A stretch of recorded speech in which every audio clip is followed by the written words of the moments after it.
नमस्कार, मैं गहना शर्मा आप सभी का स्वागत करती हूँ मेरे अपने पेज पर।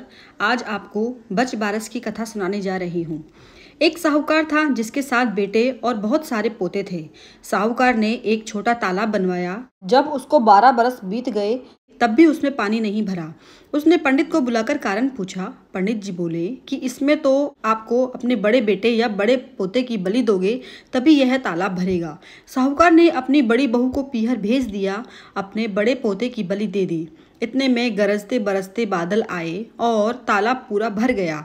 फिर बच बारस आई तो साहूकारनी बोली कि अपना तो तालाब भर गया तो सब कोई पूजने चलो। जाने लगे तो दासी को कह गए कि गेहूं लाकर पका देना। गेहूंला गाय के बछड़े का नाम था, सो उसने उसे पका लिया। वहीं साहूकारनी ने गाजे बाजे से तालाब पूजा। साहूकार के बड़े बेटे की बहू भी पीहर से आ गई। तालाब पूजने के बाद बच्चों के साथ अटखेलियां करने लगे तो बलि दिया हुआ पोता मिट्टी में लिपटा हुआ तालाब से निकलकर बोला, मेरे साथ भी तो खेलो। सास बहू एक दूसरे को देखने लगी। सास ने बहू को बलि की सारी बात बताई और कहा कि बच बारस माता ने ही अपना सल रखा है, जो बलि चढ़ा पोता वापस दे दिया। घर आए तो पता चला कि बछड़े को तो पका दिया। साहूकार बोला कि पापिनी, एक पाप तो हम उतार कर आए हैं और तूने दूसरा लगा दिया। साहूकार ने रांधे हुए बछड़े को मिट्टी में गाड़ दिया और शोक मग्न हो गया। संध्या काल में जब गाय चरकर आई, बछड़े को न पाकर धरती खोदने लगी और बछड़ा मिट्टी में लिपटा हुआ निकलकर बाहर आया। सब कोई साहूकार को बोले कि तेरा बछड़ा वापस आ गया है। साहूकार ने जाकर देखा तो बछड़ा दूध पी रहा था। सारी नगरी में हल्ला मच गया। बेटे की माएँ बचबारस करे, जोहड़े की पूजा करे।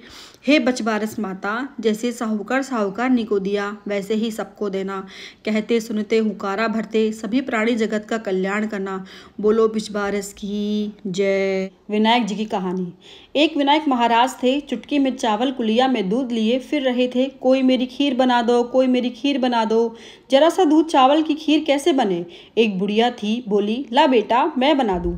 बुढ़िया बाहर जाने लगी तो विनायक जी बोले, कहाँ जा रही है? बेटा बर्तन मांग के लाऊं। बुढ़िया बोली। विनायक जी बोले, देख तेरे घर में। अंदर देखा, दूध का टोकना भरा है, चावल की परात भरी है।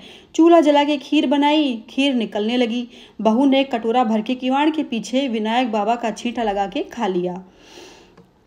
जब सारी खीर बन गई, बुढ़िया बोली, आ बेटा अब हम भी जीम लें। विनायक जी बोले, मैंने तो खीर खा ली।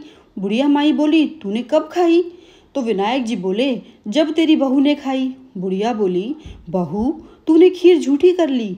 बहू बोली, माँ जी खीर निकल रही थी, मैंने कटोरा भर के विनायक जी का छींटा लगा के खा लिया। विनायक जी से बुढ़िया बोली, अब क्या करूं? गणेश जी बोले, खा और बांट। बुढ़िया खीर बांटने लगी तो दुनिया निर्चा चर्चा करने लगी कि कल तो बुढ़िया भूखी मरती थी और आज खीर बांट रही है। झोपड़ी को लात मार महल बन गया, खूब धन हो गया। हे विनायक जी महाराज, जैसे आपने बुढ़िया का घर भर भरा वैसे ही आप कहानी कहने सुनने वाले और हुंकारा भरने वाले का भी भरना। बोलो विनायक जी महाराज की जय हो। अब हम सुनेंगे तपसी लपसी की कथा। उठ तपसी बैठ तपसी, तुझे तेरी कथा कहानी का फल मिले, मुझे मेरी कथा कहानी का फल मिले। अंत में हम कहानी सुनेंगे पथवारी माता की। पथवारी माता पथ की रानी, भूला ने भार बिछवा ने मेला। जय हो पथवारी माता।